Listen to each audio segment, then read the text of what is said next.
আজকে নতুন বছরের 18 তারিখ।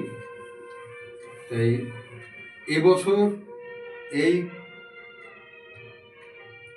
শো থাকার কারণে আমরা এতদিন বসতে পারিনি রিহার্সালে। আজকে রিহার্সাল রুমে এসেছি সোদপুর উজান। আজকে আমাদের নাটক পাঠের আসর আছে। নাটক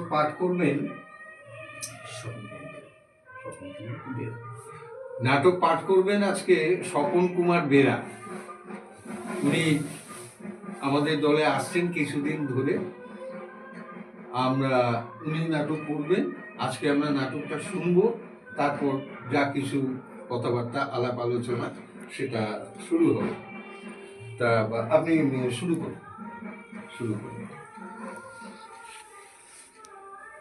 নমস্কার, শুভ সন্ধ্যা।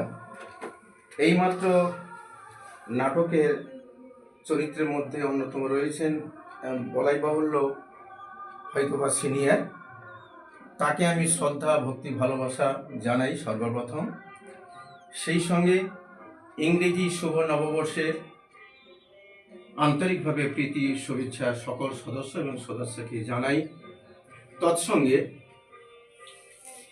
সবার ভালোবাসা, শুভেচ্ছা এবং আশীর্বাদকে পাথেয় করে আমার স্বরচিত নাটক ঠিকানা আলোর দিশা পাঠ করছি। ঠিকানা আলোর দিশা।